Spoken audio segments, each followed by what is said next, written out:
Because you worked at Microsoft and also worked in startups before. How does this play from a business point of view? When you were, deciding the budgets of the company and So Microsoft, yeah. we didn't have the problem. Okay. The money with the huge, deep coffers. So you say, I need 100 engineers, 100 man-years. Okay, that's it. I need 50 computers. Okay, sign for it. You already have the signing power, whatever. Yeah. So particular level, you get a certain signing power. Yeah. You can just sign and order the thing. Nobody asks you questions. Yeah. Beyond certain, I don't know, 2 million ke upar, you have to ask a VP or something. $2 million. Yeah, you have to ask a VP or something of this kind. But that budget was not a constraint here. How many computers do you want? 20? Okay, let's get 22 just in case 2 break down or something.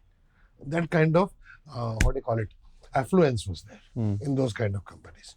But when you go to a startup, we have got 10 computers, like we don't have enough money. So you know what, let's get 5 low-level computers. We'll give them to administration testing. Dev skill, we got only 5. And now still are like little bit of... So that was the biggest crunch. Hiring people was another very big concern in our job, because in India is something which I call, people don't like when I say that, it's called as a marriage market. Okay? If you have the sticker of Infosys, Wipro, TCS, you find a suitable mate very easily on indiamatrimony.com or whatever that is. Okay? Otherwise you don't find it. Yeah. So that big name is one. They also give bigger salaries because their customers are paying them in dollars. That price arbitrage, yeah. Yes. Yeah. So for a startup company to match the salaries, and I'm not even talking about salaries of Microsoft India, Oracle India, Google India. I'm talking about TCS, Wipro salaries or persistent salaries. Even to match that for a startup is very difficult. Correct. And there are 2 types of startups. Right? The real startups who have just started as real like crunch of ourselves. Capital. Yeah. Versus funded startups, which are at the other expense. They are like really well funded. They can afford to pay much higher salaries than even the TCS and this thing. So, right?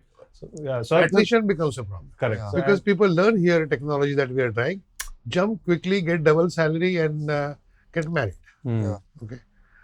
My take is being frugal both in your personal life and is crucial, right? Because saving for a rainy day will always even help. in the big companies, like at least the Yeah, services frugality is companies, there. although there is a lot of resources available, there was always any project had a profitability target. So, because your customer is only paying you this much money, you just can't put unlimited resources and say, yeah, karo, right? So every project manager or whoever had a target that you cannot go below 15% margins or something, because there are other costs that get added. Your infrastructure cost, shared infrastructure, all of that. So even though there is money available at a project level, you have to be frugal and manage it properly. Right?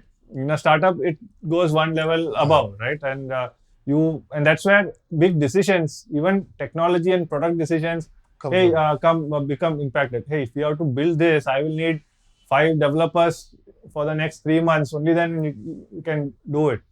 Right, so if you don't have that kind of resources, you have to say, okay, let's build a smaller piece, something. Let's try the market. So that's where this whole philosophy of try and fail early, right? You build something, an MVP, see if it is getting accepted, then you scale because you have limited resources. Correct.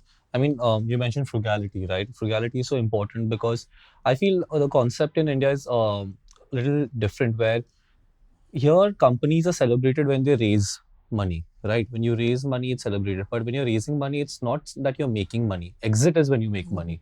When you're raising money, essentially it's a loan you've taken from the investors and then you have to return it back and grow the company. So that mindset, like in startups, is very important. Now it's changing because of the funding winter, because people are realizing that we cannot just be raising money continuously just based on our customer base. We have to raise money based on profitability, and also the product has to be good in itself, where you have to treat the money that you've raised also as something that you have to juice out the most out of it. Be frugal, make sure that you don't go overspending on whatever wants. You have to spend on your needs. And I think it applies not just like to small startups, even like the well-funded startups or like, MNCs.